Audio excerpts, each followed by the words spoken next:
हे जे काही प्रकार जो झालाय, जो समोर आता येतोय आणि चौकशी यंत्रणांनी आणलाय,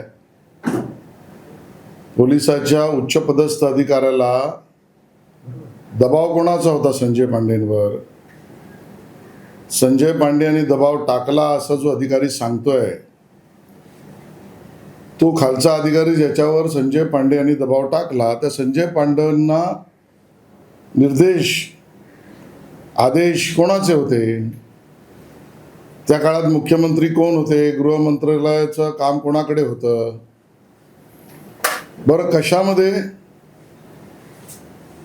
एका खोट्या केसमध्ये, याच्यामध्ये माननीय मुख्यमंत्री देवेंद्रजी किंवा एकनाथ शिंदेजी, तुम्ही सांगताय त्याप्रमाणे, यांना अडकवा, यांच्यावर गुन्हा दाखल झाला पाहिजे आणि मग पर्यायाने यांना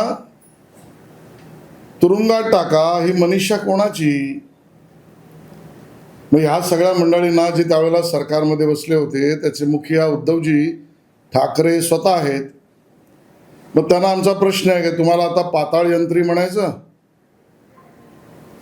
षडयंत्री तर तुम्ही झालेच, भ्रष्टाचाराचे रखवालदार तर होतेच. तुमच्याच काळामध्ये साक्षीदारांचे मुडदे पडले, खून झाले आणि खाडीत फेकले गेले, तुम्हाला माहिती आहे. तुम्ही मुख्यमंत्री असताना मुंबईतल्या उद्योजकांच्या घरासमोर स्फोटकं लागली. तुमच्या मुख्यमंत्री पदाच्या काळात उद्धवजी कंत्राटदाराकडून वसुलीचे वाजे समोर आले. आता हा पाताळ यंत्री प्रकार काय? आणि म्हणून चेहऱ्यावर जाऊ नका. भोली सूरत दिल के खोटे, हेच उद्धवजी तुमचं वर्णन करता येईल. ह्या पातळीवर तुम्ही गेलात,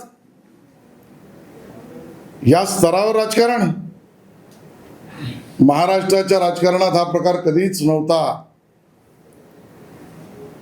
उद्धवजींच्या काळामध्ये वरिष्ठ पोलीस अधिकारी, त्यावेळेचे विरोधी पक्ष नेते, माजी मुख्यमंत्री त्यावेळेचे, आताचे मुख्यमंत्री आहेत, स्वच्छ चारित्र्याचं जीवन सार्वजनिक आयुष्यात जगणाऱ्या व्यक्तीला खोट्या केसमध्ये टाका आणि याचं पाप भोगायला लागेल.